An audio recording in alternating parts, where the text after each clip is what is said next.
been a challenging year for the restaurant sector, to say the least. The industry has had to readjust the way it operates, depending on lockdown restrictions. The readjustments, though, have been financially devastating. So will the current restrictions be extended?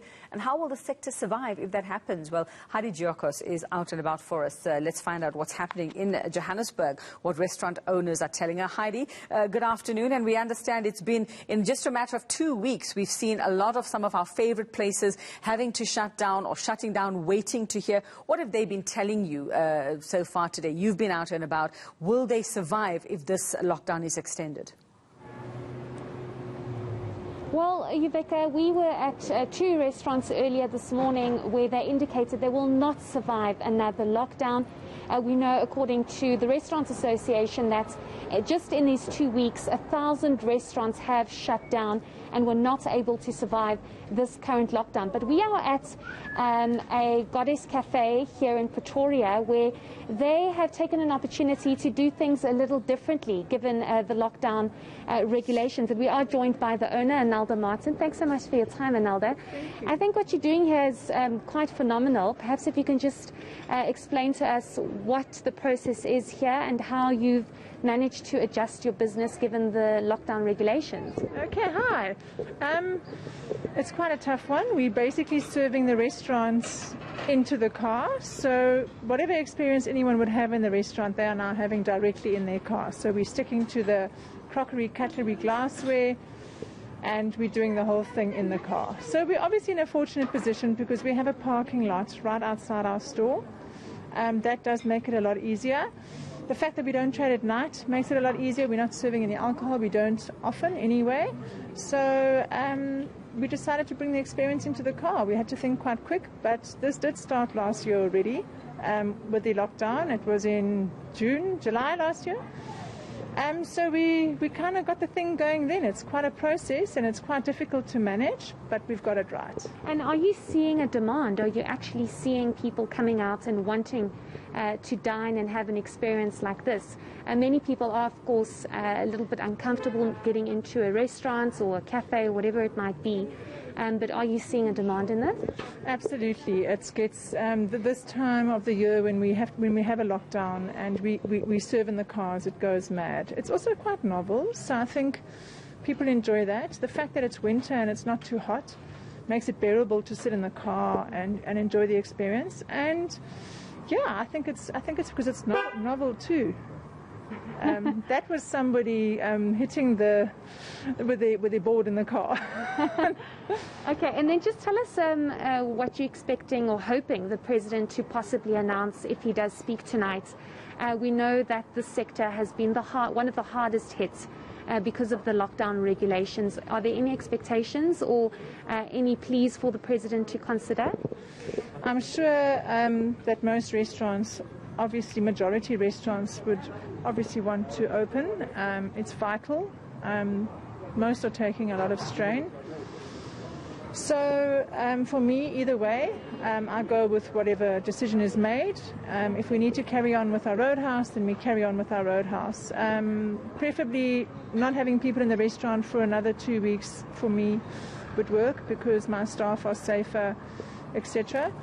But whichever way, we'll just go with the flow. Okay, great. Thanks so much for your time. We really do appreciate it. So I think, Giokos, it's a different way of doing things. I'm just going to move out of shot and ask Brazil to just show you how this all unfolds. It's quite phenomenal. It takes you back to when roadhouses were in fashion and were the in thing. But you basically get the order, the menu you order, and you are served from the comforts of your own vehicle, and very minimal interaction with people, and of course very safe. Well, I suppose also you're creating jobs on 2 levels there, Heidi. You're going to have the restaurant that's going to be able to go on, and then the car washers that you're going to need, especially if you have kids and they're eating in your car. But a novel idea, and I think many should be looking into it. It would be very sad to see more of our favorites having to shut down because of this. Heidi Giokos in Johannesburg, thanks very much. Well, as we know, restaurants buckling under the pressure, with many having closed since the initial lockdown last year. Now, as we see more are facing the same fate, restaurants operating at half capacity, or some of them not at all, as they're restricted to deliveries and takeaways under the current level 4 lockdown. The sector calling on government to allow it to reopen fully in order to save livelihoods. Well, let's head on over now to Cape Town. Monique Mortlock is keeping an eye on the situation there for us. Monique, you've also been out and about today, and restaurants in Cape Town, how are they surviving? How are they sort of making a plan?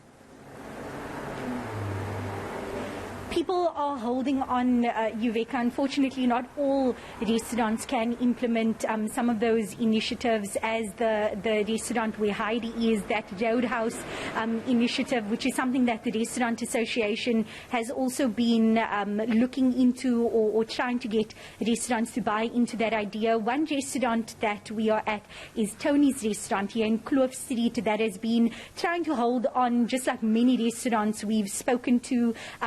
As we were standing here, we saw some customers coming in to pick up their delivery, some loyal customers saying that they will continue supporting local restaurants like Tony's.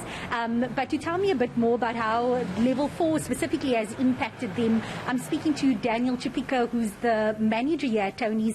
Daniel, thank you for chatting to us. Tell me, how has the pandemic impacted Tony's in terms of staff? Have some staff been let go?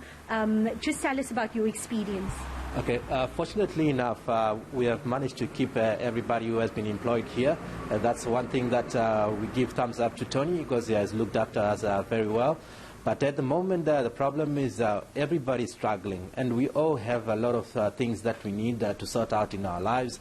Like, for example, everybody have got families to look after, and now we can't even do anything about it because we are struggling. It's really been a very, very torrid time for us. So now we just are trying to see what the president's going to say tonight. Let's hope it's going to be good news for everybody, because at the moment everybody was also getting back on their feet, you see. So basically, if another 2 weeks comes, it's really going to make us really struggle. And the worst part is, come the end of the month, we all have bills to pay. Our landlords are waiting where we stay. They want their rentals, and there's no excuse. It's been a long wait for everybody, but let's wait and see. And what have customers been telling you? Some customers I spoke to saying that they appreciate that they can still get their takeaways from Tony's, but they miss that vibe that was created here at the restaurant, that sit-in vibe. Have you heard this from many customers saying that, cabin fever is getting to them? They wish they could just come and sit and enjoy it? Or are customers telling you, you know what, to be safe, we're happy that we can just pick up our orders and enjoy it at home? Yeah, you get customers that still want to experience the whole vibe, that they have to come and sit into the restaurant, have their drinks, wine and dine, and not to have to worry about what time they have to leave and all that. So it's really been, customers have been telling us that they want to come back to the restaurant, and they can't wait to come back.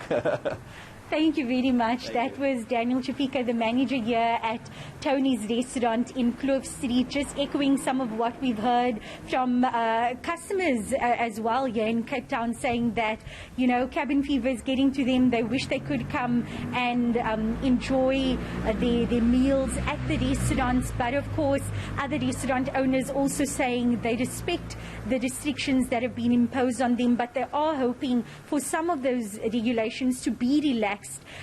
As many say, the takeaways and deliveries aren't enough to keep them afloat, especially if the president announces the regulations to continue for the next 2 weeks.